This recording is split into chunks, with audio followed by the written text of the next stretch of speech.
453장.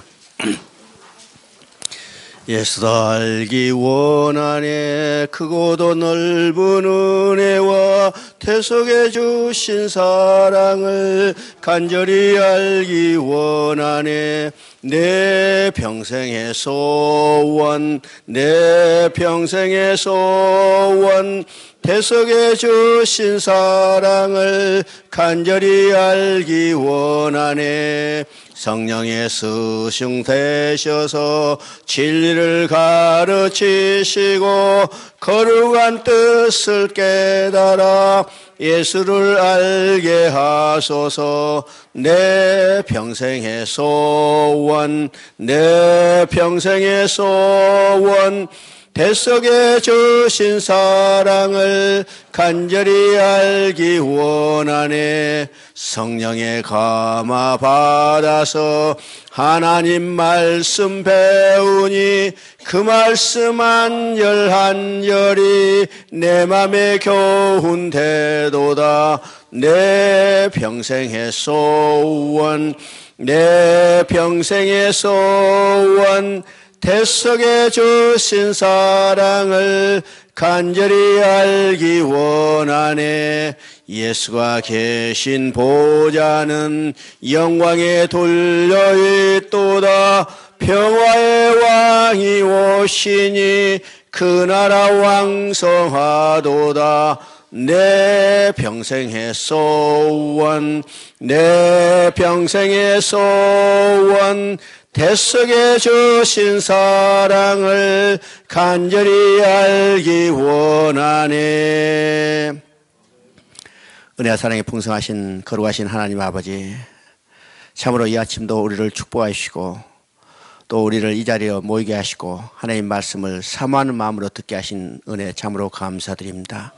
주의 말씀이 아니면 우리는 우리 고난 중에 멸망하고 말았을 어리석고 미련한 자들이었습니다. 주님, 그러나 말씀으로 우리를 붙들어 주셨고 성령으로 우리를 감화시켜서 하나님 앞에 겸손한 마음으로 주와 동행하며 살 수 있도록 인도하여 주셨습니다. 내 평생에 주님의 말씀을 듣기를 원하고 주님 따라가기를 원하오니 주여 우리를 궁일히 여기서 권능 손으로 붙잡아 주시옵고 인도하여 주시옵소서. 특별히 요한복음을 통해서 하나님 말씀을 우리가 배우기로 원하니 우리 심령을 열어주셔서 심령 속에 그 말씀이 깊이 새겨지도록 역사하여 주시옵소서.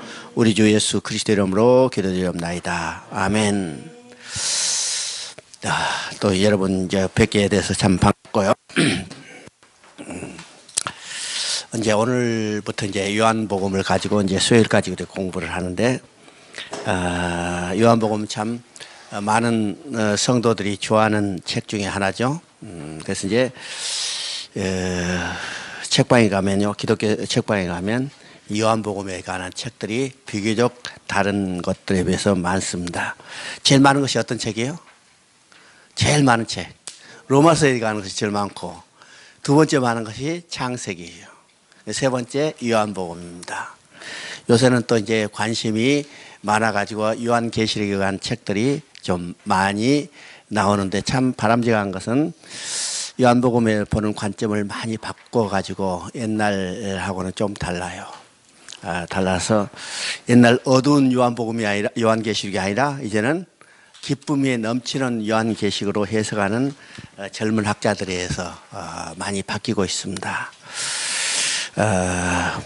우리가 이제 요한복음과 요한계시록은 한 짝이라는 사실을 우리 알아야 합니다. 한 짝이에요.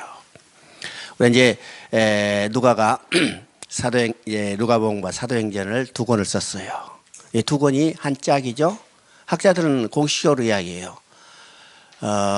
누가복음은 누가가 쓴 성경의 전편이고 사도행전은 누가가 쓴 성경의 후편이다.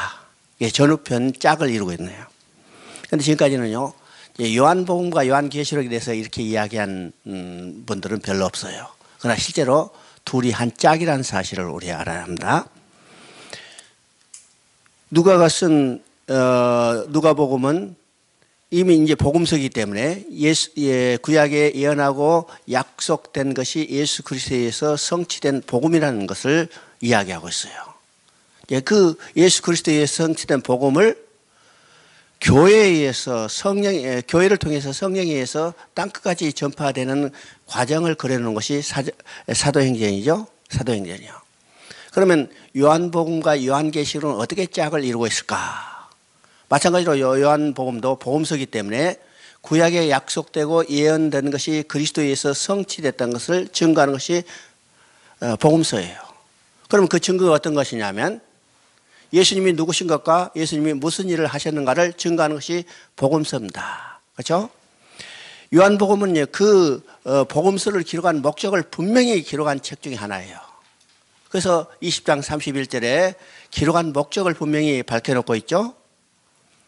이것을 기록하면 예수가 그리스도임을 믿게 하고, 두 번째 목적은 그를 믿어 그를 힘입어 생명을 얻게 하리라 합니다. 영생을 얻게 하리라 합니다.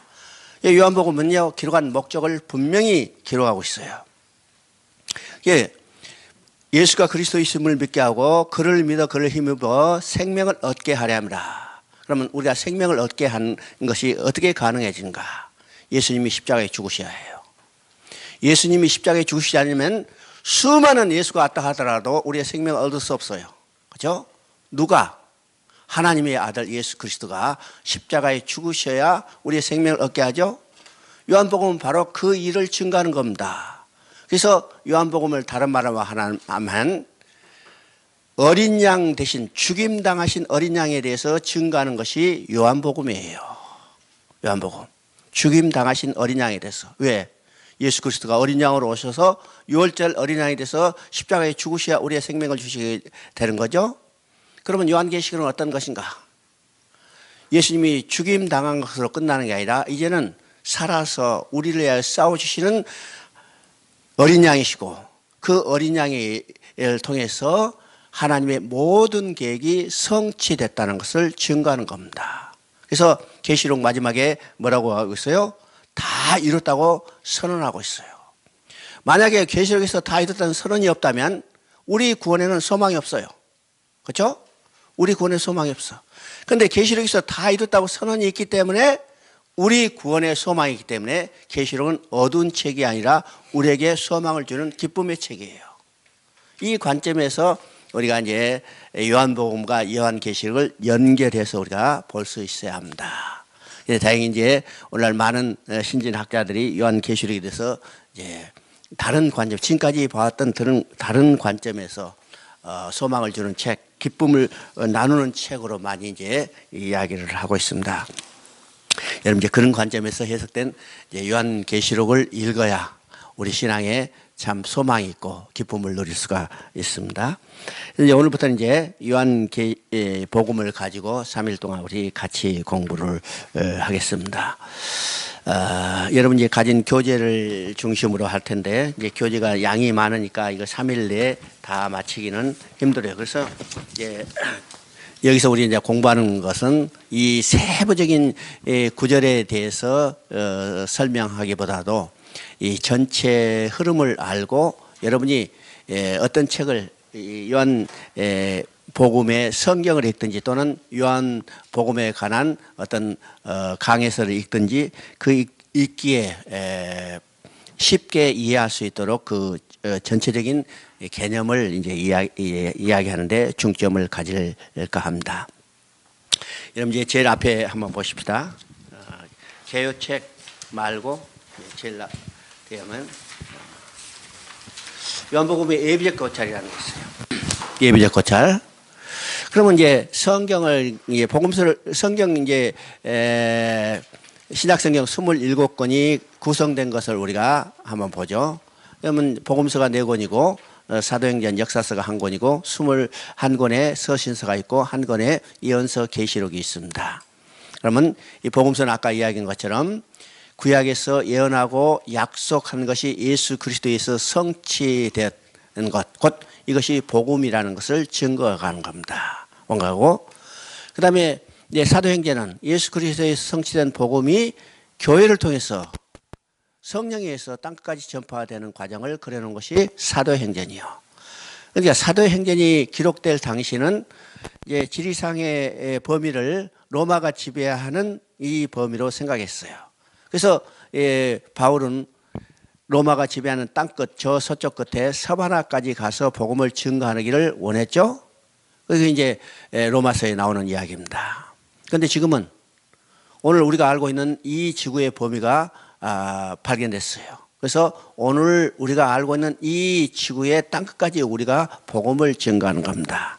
땅끝이라는 의미가 어떤 것인가에 대해서는 학자들마다 견해가 있는데 뭐 지리적으로든지 또는 민족적으로든지 아니면 어떠든지 하여튼 우리가 복음을 지금 전해가고 있어요. 사도행전의 역사는 지금도 계속되고 있다는 것을 우리가 알게 되죠.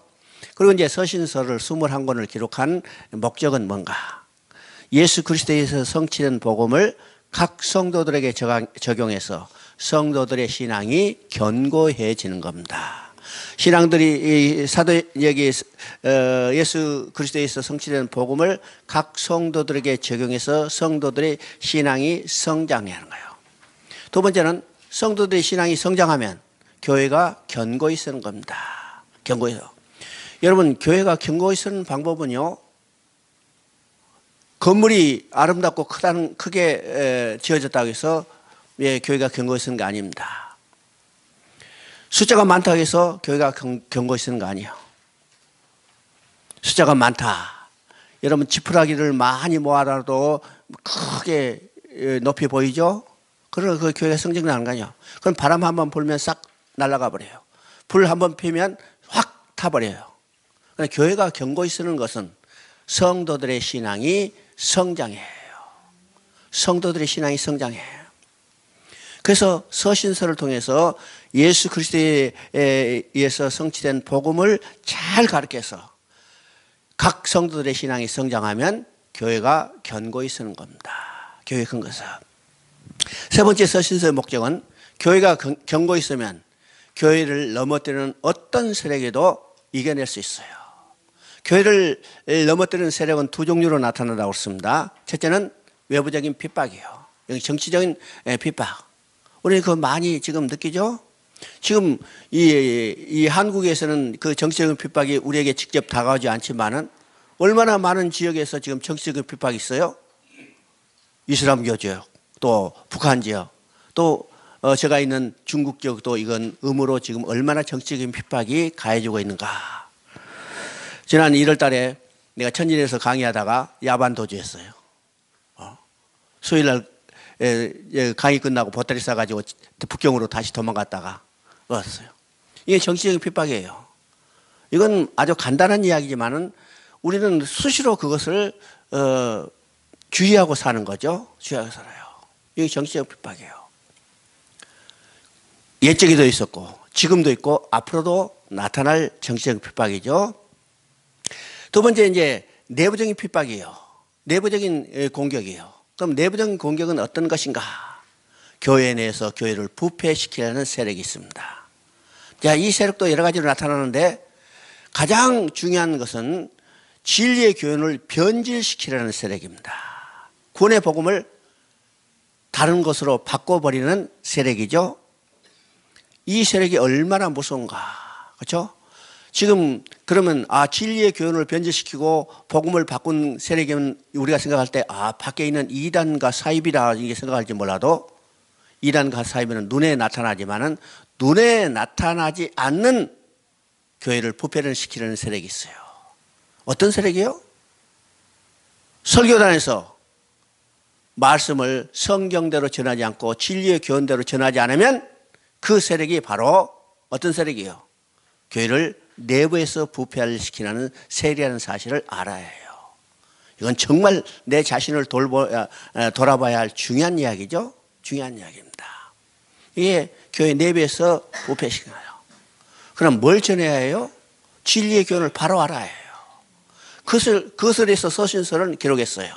여러분요, 서신서 21권 중에 이단에 대해서 경계하지 않은 서신서는 하나도 없다는 사실을 여러분 알아야 합니다.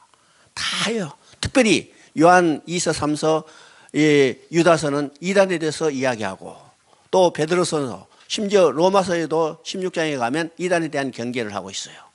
그러니까 서신서가 교회 내부에서 부패하는 세력에 대해서 얼마나 경계하고 있는 것을 우리가 봐야죠. 우리가 이것을 이길 수 있는 유일한 힘은 각 성도들의 신앙이 바로 서야 해요. 그렇지 않으면 교회를 넘어뜨리는 세력에 이겨낼 수 없어요. 로마 교회를 보면 로마서를 통해서 그들이 복음이 무엇인가를 확실히 깨달았기 때문에 로마의 그 흉악한 이 핍박에도 이겨낼 수 있었어요. 이겨낼 수 있어. 이제 네 번째는, 서신서의 네 번째는 목적은 바로 이제 그리스도를 닮은 삶을 살아가게 해서 이야기하는 거죠. 그래서 서신서의 구조는 두 부분으로 되어 있는데, 이제 앞에 부분 첫 번째, 두 번째, 세 번째 목적을 전반부로 써져 있고, 네 번째 그리스도를 닮은 삶을 살기 위한 요구가 후반부에 있습니다. 로마서를 예를 들면 1장부터 11장 36절까지는 전반부예요. 전반부죠. 그 다음에 후반부 우리가 어떻게 그리스도를 닮은 삶을 살아야 할 것인가에 대해서 12장 1절부터 16장 27절까지 이제 기록되는데, 그래서 12장 1절은 그러므로라는 말 접속사로 시작되는데, 이 접속사는 1장부터 11장 36절까지 하나님이 우리를 위하여 해주신 일을 알았다면 우리가 어떻게 살 것인가, 이것이 이제 그래서 그러므로라는 접속사를 쓰고 있습니다. 이것이 이제 서신서의 구조예요. 자, 그리고 이제 나머지 한 개의 예언서, 곧 요한계시록이 있죠. 요한계시록 하면 우리가 어려운 책이다 또는 두려운 책이다 이렇게 선입감을 가지고 있어요. 그런데 요한계시록은 어려운 책이 아닙니다. 또 두려운 책이 아닙니다. 우리가 성경 자체를 여기 우리가 대할 때 이 선입감을 바꿔야 합니다. 여러분, 성경하면 우리가 어떤 거룩한 삶을 살아가게 한 어떤 지침서, 안내서라고 생각하게 해요. 그럼 윤리적인, 도덕적인 생각하죠. 성경은 윤리교과서가 아니라는 거예요. 거룩한 삶을 살아가는 안내서가 아니라는 거예요. 물론 그 내용에 윤리적인 것을 요구하는 것이 있지만은 그것은 도덕책에서 요구하는 것이 아니고, 또 우리가 잘 아는 바같이 유교에서 말하는 이런 내용이 아니고, 성경은 근본적으로 그 목적이 다르다는 사실을 알아야 해요. 성경은 어떤 책인가? 아주 쉬운 책이에요. 도덕책 하면 어렵죠? 재미없어요. 그러나 성경은 어떤 책인가? 성경은 연애편지예요. 누가 누구에게 보낸 연애편지? 하나님이 나에게 보낸 연애편지요. 하나님이 나에게 보낸 연애편지. 여러분, 연애편지 하면 여러분 시간 정해놓고 읽어요? 분량 정해놓고 읽어요? 아니요. 어떻게 하면 읽을까?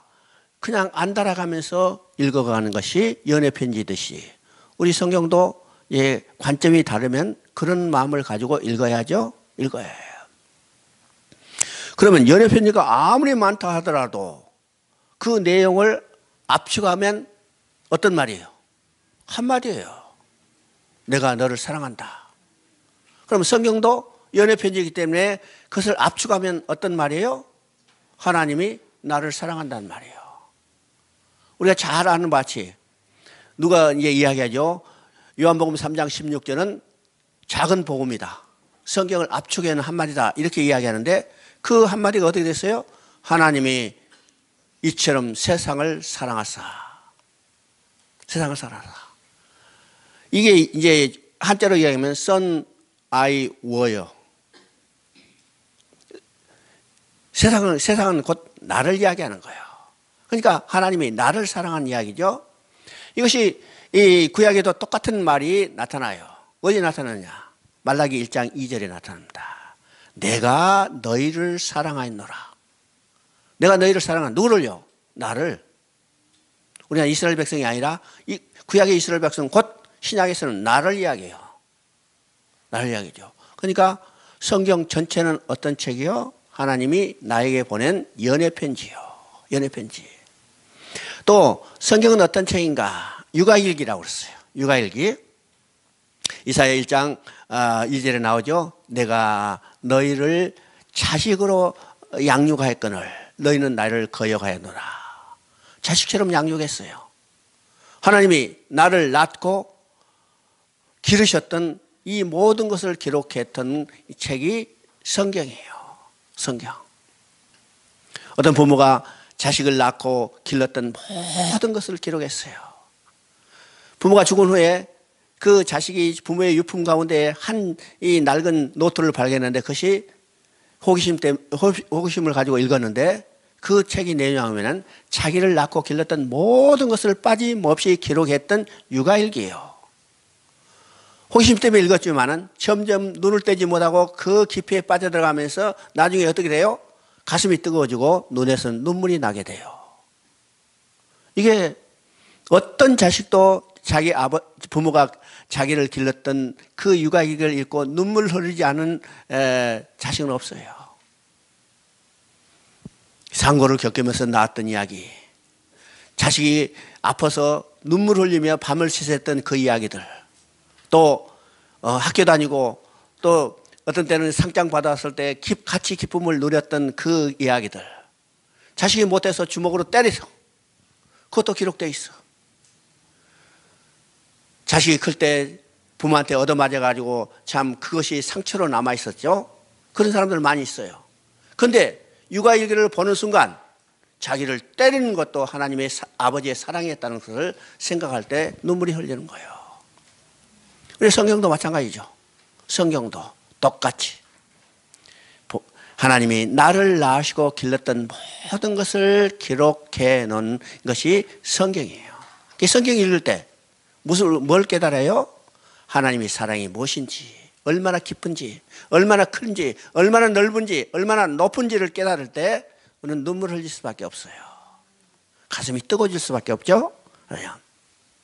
그러니까 성경에 대한 우리가 관점을 달리하면 성경을 대하는 태도가 달라지죠.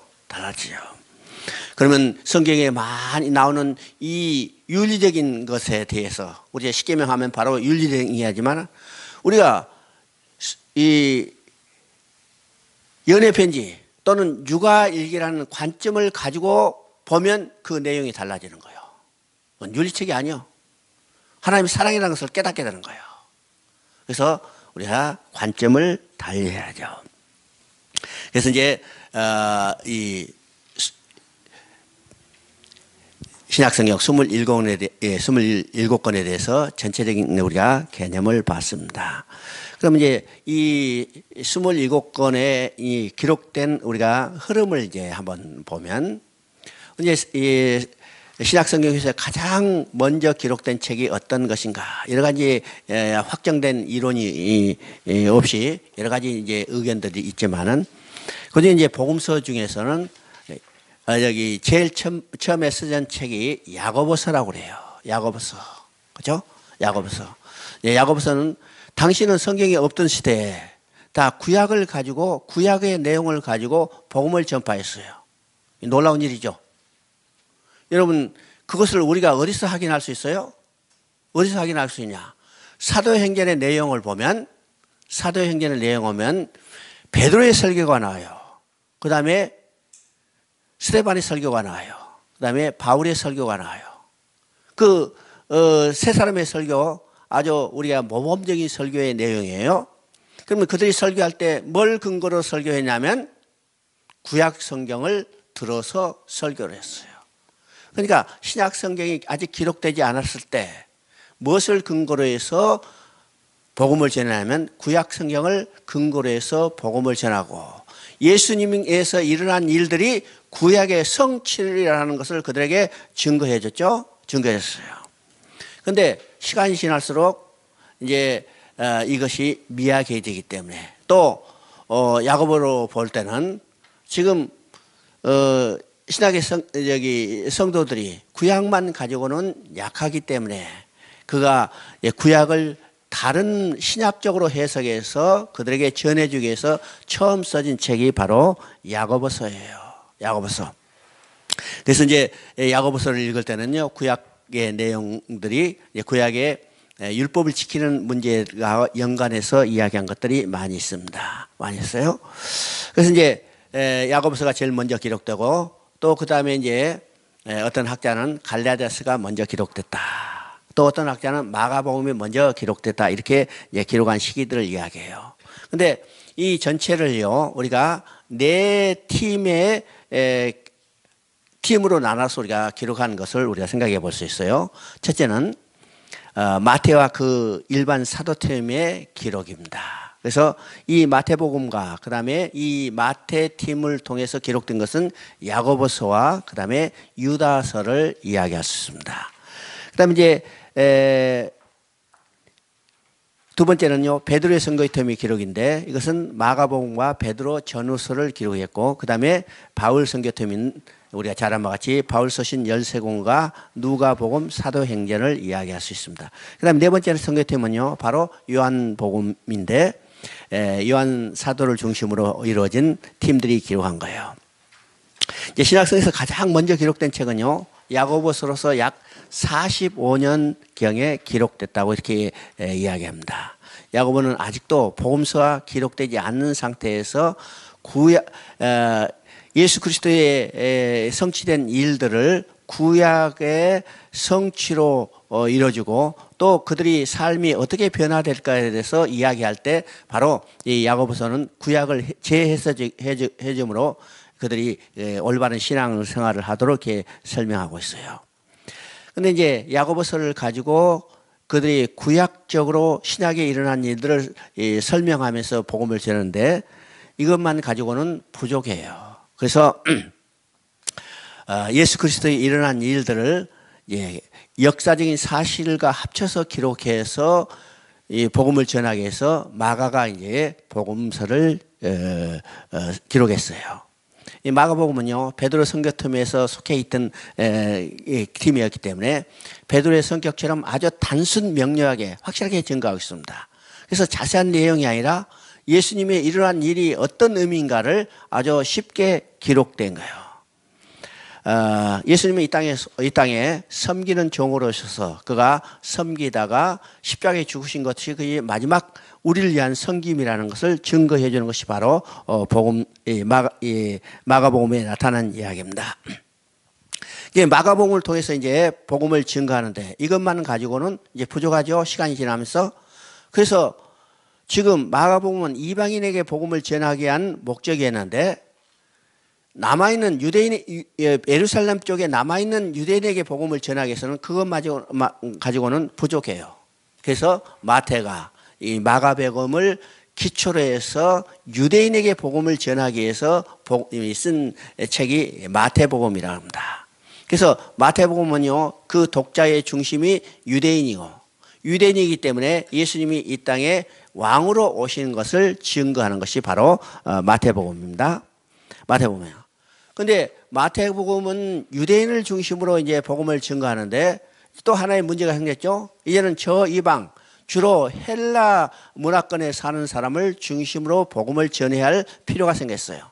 그게 바로 바울 선교팀이죠. 바울 선교팀은 이제는 이 소아시아 지역을 벗어나서 저 유럽적 헬라 문화권까지 복음을 증거할 때 그때 필요한 것은 헬라 문화권에 사는 사람들의 사고에 맞도록 복음서를 다시 정리해야 해요. 그래서 누가복음을 기록되는데 누가복음은 역사적 사실을 비교적 상세하게 기록했어요. 왜요? 헬라 문화권 사는 사람은요 사실적인 증명이 중요하기 때문에 역사적인 사실을 깊게 기록해서 누가복음을 기록한 겁니다. 그리고 이제 누가복음은 누가가 본래 헬라 사람이기 때문에 그가 유능한 문장도 아주 능통하죠. 그래서 헬라 사람들에게 이 복음서가 받아들여질 수 있도록 누가복음을 정리했다고 합니다. 그리고 이제 오랜 시간이 지나고 베드로도 죽고 그 다음에 바울도 죽고 자 오랜 이제 초대 교회의 유명한 지도자들이 한 사람 한 사람 죽어 사라지자 이런 교회 내에 지도력의 공백이 생겼어요. 그렇죠? 오늘 교회도 마찬가지죠. 오늘 교회도 유명한 목사가 그 교회에서 이제 은퇴하거나 떠나시면 그 교회에 공백이 생겨서 좀 혼란이 있듯이 초대 교회도 마찬가지 그런 혼란이 있었어요. 저 유명한 베드로나 또 바울이 순교하고 갔어요. 그리고 12사도도 거의 이제는 순교하고 남아있는 사람들이 없죠. 그래서 교회 내 지도력에 공백이 생기는 겁니다. 이 공백을 틈타서 어떤 일이 벌어지는가? 교회 내 사랑이 식어져요. 한 사람의 강력한 지도자리에서 교회가 서로 이게 화합을 했는데 이제는 지도력이 약해지니까 흩어지기 시작하죠. 흩어지기 시작하니까 사랑이 식어가기 시작해요. 뿐만 아니라 교회 내에 이단이 침투하기 시작합니다. 그래서 교회가 지도자가 바뀔 때는 위험한 시기죠. 교회뿐만 아니라 어떤 조직도 마찬가지예요. 지도자가 바뀌는 때는 위험한 시기예요. 위험한 시기. 초대교회도 마찬가지로 그 시기를 맞이했습니다. 뿐만 아니라 그 시기에 어떤 일이 벌어졌어요? 교회의 핍박이 더욱 심해졌어요. 64년부터 시작된 이 로마의 핍박은 네로의 핍박부터 시작해서 지금 누구까지 하면 도미티안의 핍박이 시작될 무렵이에요. 90년이니까. 그러니까 내부적으로는 사랑이 식어가고 지도력에 공백이 생길 뿐만 아니라 외부적으로는 두 가지 공격이 동시에 들어오는 거예요. 첫째는 정치적인 핍박, 그죠? 로마의 핍박 뿐만 아니라 교회 내에 진리의 교훈을 부패시키려는 이 여러 가지 사조들이 들어왔습니다. 그때 들어온 사조는 어떤 것인가? 우리가 잘 아는 같이 영지주의자예요.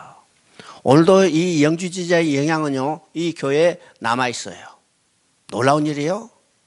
이건 그대로 남아있어요. 왜냐? 우리의 사고가 지금 어떤 사고에 젖어냐면 헬라적인 사고에 젖어 있어요. 우리가 공부하고 논리를 펴는 이 모든 것들이 그런 사고로 많이 젖어 있기 때문에 우리가 쉽게 기독교를 가지고 있다 하더라도 쉽게 그게 빨려 들어가는 이유가 바로 여기에 있습니다. 그것이 이미 초대교회 영지주의자가 돌아 있죠. 영지주의자. 뿐만 아니라 이제 교회에 여러 가지 어려움이 생기자 교회에 사랑이 식어가요. 그때 하나님은 요한 사도를 마지막까지 생존케 하시고 그를 통해서 이 교회에 일어난 여러 가지 위험한 요소에 대해서 대처할 수 있도록 준비시켜 주셨습니다. 그래서 요한 사도를 통해서 성경을 5권을 쓰게 했죠. 5권을 쓰게 했어요. 그 5권은 어떤 성경이요? 우리가 잘 아는 바치 지금 요한복음이요. 또 요한 1, 2, 3서고 요한계시록이요. 요한계시록이죠. 그러면 요한 1, 2, 3서는 당시 나타난 교회 현상에 대해서 가장 직접적으로 대처할 수 있는 방법을 제시하는 것이 요한 1, 2, 3서입니다. 자, 교회 사랑이 식어지겠다고 그랬어요. 지도력이 공백이 생기니까 교회 단합이 약해지고 서로 지금 흩어지는 이런 사랑이 해체되는 이런 위기에 모일 때 하나님이 사랑인 것을 깨닫게 하고 그 사랑을 다시 그들의 심령 속에 품게 하기 위해서 요한 1서를 기록했어요. 그래서 우리가 잘 알죠. 요한 1서는 사랑에 대한 이야기예요. 사랑에 대한 이야기. 그 다음에 요한 2서 3서는 이건 이단에 대한 경계죠. 요한 2서는 특별히 이단에 대해서 직접적으로 이야기할 뿐만 아니라 요한 3서는 이 이단을 퍼뜨리고 다니는 이 순회 전도자에 대해서 경계할 것을 이야기해요. 이거로 가짜 선교사는 만나지도 말고 접촉하지도 말고 그러나 반대로 복음을 전하는 선교사는 잘 영접하고 접대하라는 것이 요한 3서의 내용이에요. 그러니까 그 사회에 어떻게 대처할 것을 이야기할 뿐만 아니라 요한 복음을 통해서 예수님을 통해서 이런 일이 영적으로 어떤 의미가 있는가에 대해서 아주 정확히 이야기하고 있어요. 뿐만 아니라 그 환난 가운데 어떻게 우리가 이겨낼 수 있는가에 대한 확신과 소망을 주는 책이 요한계시록입니다. 요한계시록.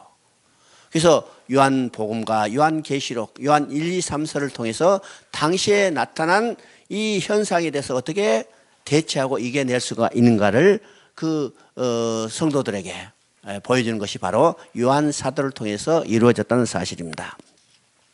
요한복음은요, 많은 학자들이 90년경에 기록됐다고 그랬어요. 요한계시록은 95년 이렇게 한 몇 년의 차이가 있는데 요한복음을 먼저 이제 90년 전에 기록했어요. 그러면 예수님이 죽으시고 승천하신 때가 언제냐면 약 AD 30년 그러죠. 주 30년부터 시작해서 90년에 이 기록을 했다면 약 60년의 긴 시간이 있어요. 긴 시간이죠. 다른 복음서는 50년 후반부터 60년 초반까지 기록했기 때문에 이 요한복음은 그 복음서가 기록된 것으로부터 약 30년 후에 기록됐어요. 이제 30년 후에 기록됐다는 것은 그만큼 요한은요, 이 예수님이 이뤄놓은 일에 대해서 많이 묵상할 시간이 있었다는 거죠. 생각할 시간이 있었다는 거예요. 생각을 걸어서. 그래서 요한복음은 이 오랜 시간 동안 예수님이 이뤄놓은 일을 묵상하고 기록했기 때문에 우리가 이제 영적인 복음이다 이렇게 이야기해요. 또 어떤 학자는 독수리 복음이라고 그래요. 우리 이제 복음서 4권을 이야기하죠. 사자복음, 그 다음에 황소복음, 인자복음, 그 다음에 요한복음은 독수리 복음이라고 그럽니다. 독수리 복음을 왜 독수리 복음을 했을까? 독수리는요, 새 중에서 가장 높이 날 수 있는 새라고 그럽니다. 높이 날 수 있어. 높이 날 수 있다는 의미는 다른 말로 하면 가장 멀리 많은 곳을 볼 수 있다는 거예요. 볼 수 있다나. 그러니까 요한복음은요, 독수리 복음, 오랜 이 묵상의 시간을 통해서 예수님이 이뤄놓은 일을 깊이 넓게 생각할 수 있는 시간을 가졌다는 거죠. 시간을 가져서. 또 독수리는 저는 이제 조류학자는 아니지만은 이제 조류학자가 이야기하면 이 보통 동물의 눈은 이 해를 직접적으로 볼 수 없다예요. 여러분 우리가 볼 수 없잖아요. 해를 보기 위해서는 검은 안경을 쓰든지 해야 이게 볼 수 있는데 독수리만은 해를 직접 봐도 그 눈이 현란되지 않는 눈을 가지고 있대요. 그래서 이 독수리 복음이라는 쓰여진 것을 이제 그렇게 이야기하죠. 높이 올라가서 멀고 깊이 볼 수 있을 뿐만 아니라 태양을 직시하고 현란되지 않은 그런 눈을 가진 눈으로 예수님이 이뤄놓은 일을 보고 그것을 깨닫고 기록해서 우리에게 전해준 책이다. 그래서 이제 그런 의미에서 우리가 요한복음을 보면요. 마태복음은 우리가 아브라함에부터 시작됐어요. 그렇죠? 그 다음에 마가복음은 장성된 예수님부터 시작됐어요. 족보가 없죠? 그 다음에 누가복음은 아담부터 시작했어요. 그런데 요한복음은 언제부터 시작돼요? 영원부터 시작했어요. 태초에 말씀이 계시니라. 이 태초는 우리 창세기 1장 1절의 태초하고는 다릅니다. 창세기 1장 1절의 태초는 in the beginning. 이건 시간의 시작이에요. 그런데 요한복음의 태초는 타이추라고 그러죠. 그건 영원의 시간입니다. 그 영원의 시간부터 시작되는데 창세기는 그 영원의 시간 속에서 역사의 시간을 알려주는 시간이에요. 역사의 시간을 알려주는 시간이에요. 그러면 요한복음은 역사의 시간이 아니라 하나님의 시간 속에서 하나님의 시간으로 끝나는 영원한 시간을 이야기하고 있습니다. 영원한 시간. 그래서 이 독수리 복음 바로 높이 올라가서 멀리 깊이 볼 수 있고 또 그가 태양을 직시해도 눈이 현란되지 않은 그런 눈을 가졌기 때문에 영원부터 영원까지 볼 수 있는 이것을 깨닫고 우리에게 보여준 책이 바로 요한복음이라고 이렇게 이야기를 합니다. 우리가 요한복음을 읽을 때는요, 다른 책과 달리 요한복음이 기록된 사상적 배경을 알아야 해요. 요한복음을 기록된 사상적 배경. 왜일까? 아까 이야기했잖아요. 이미 이제 많은 초대 사도들이 죽고 또 위대한 지도자들이 없어진 후에 사라진 후에 이제 초대계에 여러 가지 교리들이 침투해 들어왔어요. 그에 가장 큰 영향을 미친 교리가 어떤 거냐면 헬라적인 영지주의라고 했어요. 영지주의. 영지주의는요, 플라톤 사상을 그대로 이어받고 이어받은 사상 가운데 플라톤 사상과는 조금 다른 이런 사고가 바로 영지주의죠.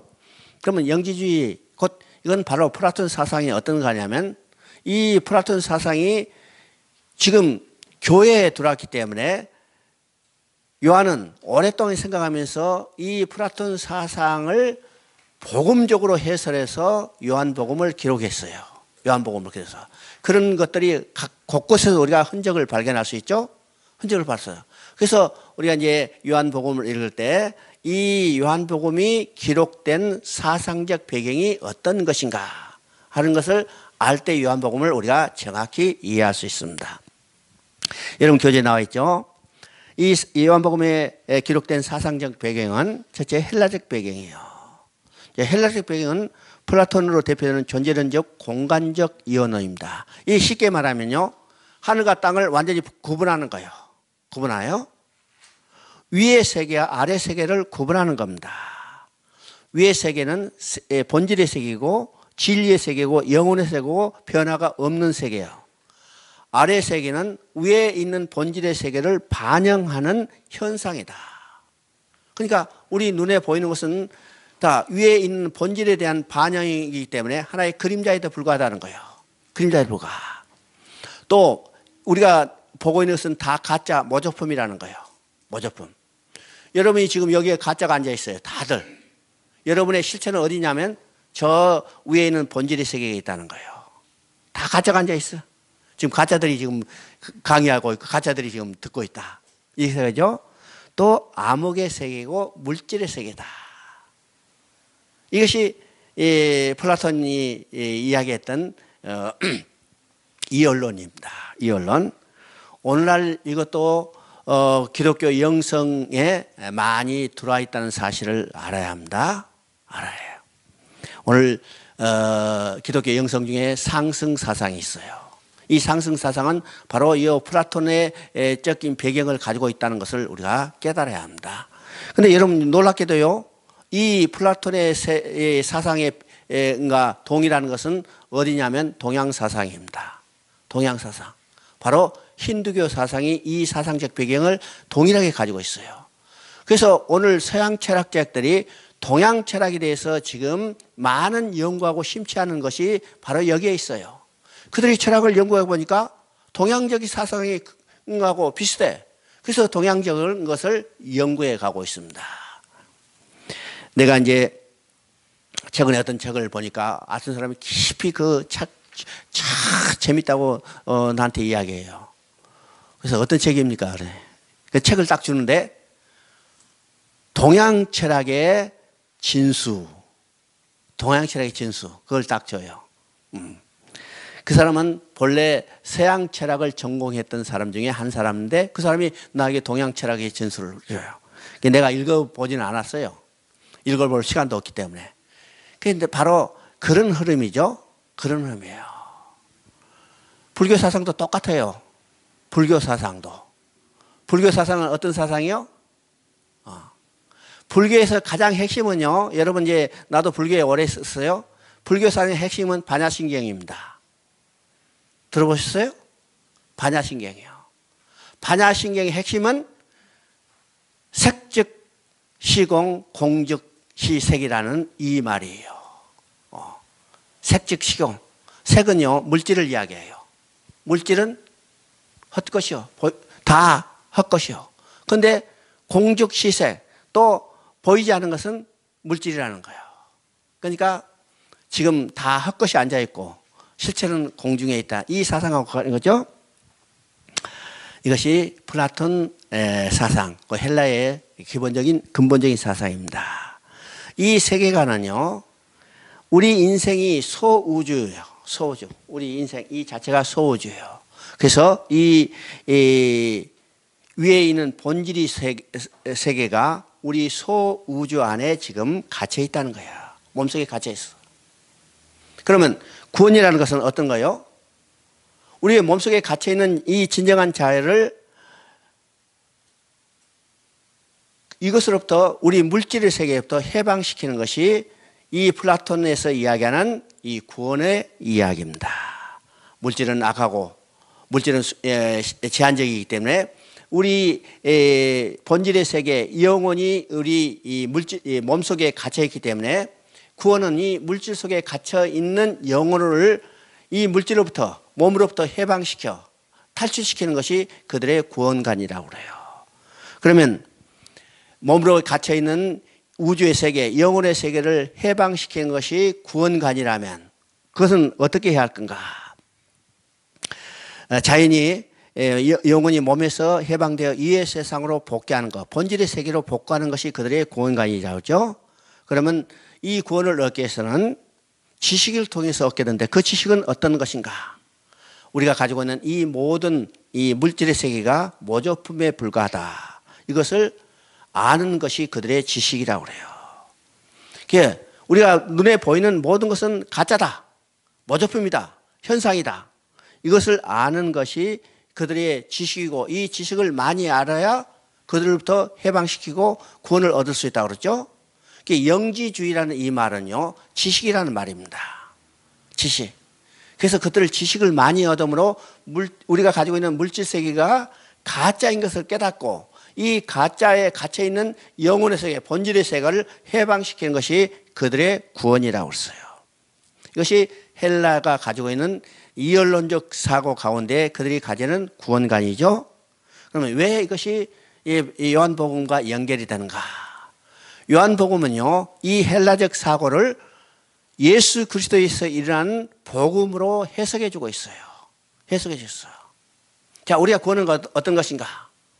위에 있는 생명의 본질이 이 땅에 내려오셔서 이 땅에 있는 죽은 자들에게 생명이 들어감으로 그들을 생명을 살리고 구원을 이룬다는 것을 헬라적 사고를 복음적으로 해석해서 요한복음은 정리하고 있어요. 그래서 요한복음은요, 여러분 읽으실 때 위에서 내려 보내졌니, 위에서 왔나니, 하나님이 내려 보내셨다. 이 말이 반복되고는 이유가 바로 여기 있어요. 또 반대로 올라간다는 말이 있죠. 올라간다는 말이 있어요. 이건 예수 그리스도의 이러한 복음을 그들이 지금 헬라적인 사고에 젖어 있는 그 사람들에게 복음적으로 해석해 주기 위해서 이 요한복음은 그런 용어들을 많이 쓰고 있다는 사실입니다. 그렇죠? 두 번째는 우리가 초월성과 내재성을 우리가 생각해 봐야 합니다. 초월성과 내재성. 모든 신학과 철학 문제에서 가장 심각하고 어려운 문제가 바로 이 초월성과 내재성이에요. 이건 좀 이해하기 어렵지만 이런 용어만 들어도 요한복음을 읽을 때 여러분이 이해가 될 수 있는 내용입니다. 우리 이제 초월성과 내재성. 그러면 초월성이라는 하나님의 절대적인 독립된 존재를 이제 하나님의 초월성을 이야기합니다. 하나님은 이 세상에 갇혀있지 않고 절대적인 주권을 가지셔서 세상과 완전하고 독립된 완전히 분리된 존재다. 이것을 우리가 초월성이라고 합니다.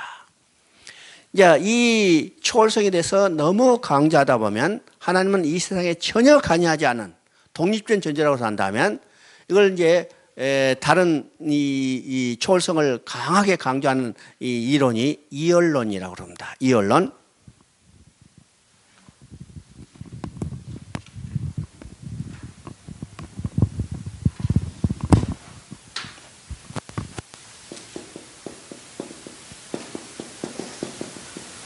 이 이언이 아니라 요 이언론이죠.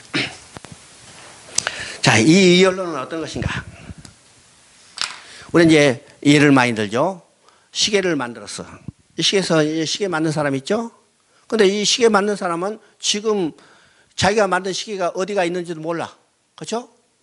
어디가 있는지도 몰라요. 이 시계를 한번 만들어 놓고 시중에 상품 내버리면 끝이요. 이 시계는 그 사람이 만들어 놓은 이 정해진 법칙에 의해서 그냥 돌아가는 거예요. 돌아가. 이것이 이 초월성을 극단적으로 강조하는 이론 중에 하나입니다. 그 다음에 이제 내재성이 있어요. 내재성은 하나님께서 이 세상에 지금 관여하고 계시며 이 세상 속에 활동하고 계신다.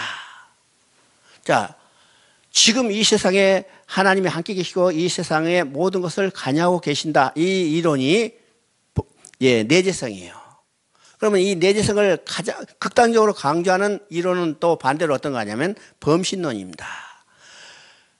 범신론은 하나님이 이 세상에 속에 함께 하신다는 것을 너무 강조하다 보니 하나님을 이 세상 속에 유폐시켜버려요.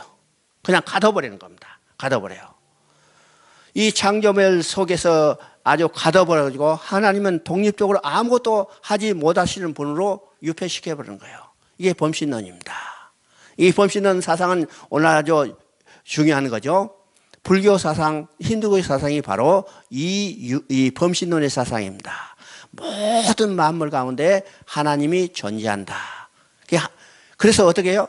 그것이 하나님이라고 그래요. 하나님. 그래서 여러분 이제 잘 아마치 인도에 가면 소도 하나님, 개도 하나님, 뱀도 하나님이죠. 다 그들이 신이요. 그래서 하나님의 존재를 이 세상 만물 가운데 유폐시켜버린 거예요. 유폐시킨 거예요. 이것이 범신론입니다. 근데 유대인 사고는요, 히브리 사고는 이 두 가지를 동시에 함께 이야기를 하고 있어요. 하나님은 초월하신 분이지만 내재하신 분이다. 초월하신 계신 분이지만 내재하신 분이다. 왜 이것이 중요한가? 하나님은 초월하실 뿐만 아니라 내재하셔야 우리를 구원하실 수 있어요. 구원하시죠? 우리의 구원은 밖으로부터 나오는 겁니다. 여러분요, 불에 타는 사람을 여기 집에 불이 났어요. 거기에 어린아이가 있는데 어린아이를 누가 와서 구원해요? 소방관이 와서 밖에 와서 구원해요. 밖에 와서. 소방관이 밖에 와서 구원하지만은 그 소방관은 밖에 있는 사람이지만은 어디로 들어왔어요? 방 안으로 들어와서 방 안에 있는 그를 구원하는 거예요. 그러니까 이 둘이 동시에 이루어져요. 초월성과 내재성이 동시에 이루어져야 우리 구원이 이루어집니다. 안에만 있어가지고는 구원할 수 없어요. 밖에서 있어야 해요. 또 밖에만 있어가지고는 안에 있는 것을 구원할 수 없어요. 그래서 밖에 존재하는 분이지만 우리를 구원하기 위해서 그분이 우리 안에 들어오셔야 해요. 이게 초월성과 내재성입니다. 내재성. 자, 이 초월성과 내재성을 설명할 때 우리가 삼위일체 하나님을 생각할 수 있어요. 이게 삼위일체 하면 참 복잡하고 해석하기 어려운 이론 중에 하나입니다. 어떤 학자가 그래요.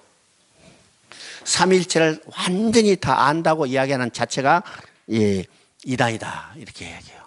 그러니까 인간의 이성으로는 삼위일체의 존재를 완전히 해석할 수 없다는 거죠. 이것이 하나님의 신비예요. 하나님의 신비인데 인간이 이성으로 하나님의 신비를 다 해석할 수 없어요. 왜요? 하나님의 신비를 인간이 다 해석한다면 그 자체가 하나님 되어버렸기 때문에 그건 무서운 이단이죠. 그러니까 어떤 학자가 이야기한 것처럼 삼위일체를 완전히 다 해석한다면 그건 자체가 이단이다. 그런데 우리가 삼위일체 하나님을 이해하고 그것을 믿어야 우리의 신앙이 올바로 설 수 있어요. 왜냐? 창세 때 삼위 하나님께서 우리를 창조했어요. 그렇죠? 창세기 1장 26절 27절에 하나님이 우리를 창조할 때 어떻게 했어요? 우리가, 그렇죠? 내가 그렇게 하지 않고 우리가 그랬어요. 그건 단수로 쓰지 않고 복수로 쓰여 있다는 것은 학자들 이야기는 이건 삼위, 성부, 성자, 성령 삼위 하나님께서 우리를 창조했을 때 이미 창조의 문제에 대해서 의논이 있었다. 뿐만 아니라 우리를 구원하실 때도 삼위 하나님께서 이미 구원의 문제에 대해서 토의가 있었다 이렇게 이야기를 해요. 그러면 삼위 하나님께서 우리를 구원을 어떻게 이루실까? 이건 초월성과 내재성을 가지고 이야기를 해야죠. 우리는 여기서 이제 삼위일체 하나님이 어떤 하나님인가에 대해서는 이야기하지 않고 삼위 하나님께서 우리 구원을 어떻게 이루실까? 이게 초월성과 내재성을 이야기하죠. 그러면 우리는 이제 초월성이 있어요. 내재성이 있어요. 우리를 구원하실 때는요, 초월하신 하나님이 우리 안에 들어오셔야 해요. 그렇죠? 초월하신 하나님이 우리 안에 들어와야 우리를 구원하실 수 있어요. 그러면 초월하신 하나님은 어떤 하나님이면 성부 하나님이요. 그러면 그분이 우리를 구원하시기 위해서 우리 안에 들어오셨어요. 어떤 하나님으로? 성자 하나님으로 들어오셨어요. 그리고 우리를 구원하시고 지금 우리의 구원을 완성해 가실 때는 어떤 하나님으로 계시냐면 성령 하나님으로 계셔요. 그러면 초월하신 하나님이 우리를 구원하시지만은 그 초월하신 하나님이 초래에만 계신다면 우리를 구원할 수 없어요. 우리 안에 들어서 우리를 구원하시기 위해서 육신을 입고 우리 안에 오셨어요. 뿐만 아니라 이 성자 하나님께서 자기 사명을 다 감당하고 떠나시면서 그냥 공간이 생긴 게 아니라 성령 하나님을 보내주셔서 그 성령 하나님이 우리와 함께 계시는 거예요. 우리와 함께 계세요. 이 성령 하나님께서 우리를 구원하셔서 어디까지 가느냐면 초월하신 성부 하나님 앞으로 인도하시는 거예요. 이것이 하나님의 구원계획이죠? 구원계획이요. 이것이 삼위 하나님께서 이루시는 우리의 구원의 일이라는 사실이에요. 그러니까 초월성과 내재성을 이해함과 동시에 삼위 하나님의 역할을 우리가 보게 되는 거죠. 이 삼위일체 하나님에 대해서 여러 가지 논리들이 있어요. 여러분 이제 설교를 듣다 보면 삼위 하나님을 설명할 때 물과 수증기와 얼음이다. 또 새와 빛과 또 열이다. 이렇게 설명하는데 이것은 정확히 삼위 하나님에 대해서 이해가 되는 건 아닙니다. 하나의 유비로 이야기하지만 이 유비는 정확히 우리가 삼위 하나님에 대해서 설명할 수 없어요. 물론요, 아까 얘기했지만 삼위 하나님에 대해서 우리가 완전히 안다는 것은 하나님 존재 자체가 신비하기 때문에 우리 인간의 이성으로 다 해석할 수 없어요. 그러나 구원 계획에서 하나님이 삼위 하나님이 이루어신 역할이 무엇인가를 이해할 때 초월성과 내재성을 생각하면서 하나님은 초월하셔야만 우리를 구원할 수 있죠. 그런데 초월하신 하나님만 가지고는 우리를 구원할 수 없어요. 그분이 우리 안에 들어오셔야 해요. 그러시기 위해서 초월하신 하나님이 육신을 입고 이 땅에 우리 안에 들어오셨어요. 그분이 바로 예수 그리스도예요. 그러면 예수님이 육신을 입고 이 땅에 오셔서 그 사명을 감당하고 이제는 하나님의 계획대로 하늘로 올라가신 후에 우리 안에 뭐가 있냐면 성령이 들어왔어요. 그러니까 예수님이 약속하셨죠. 내가 가는 것이 유익하니 내가 가면 보혜사 성령을 너에게 보내니 그가 오면 영원히 너희와 함께 있으리라. 이것이 우리의 구원을 이루시는 삼위 하나님의 역할입니다. 잠깐 쉬었다 하십니다.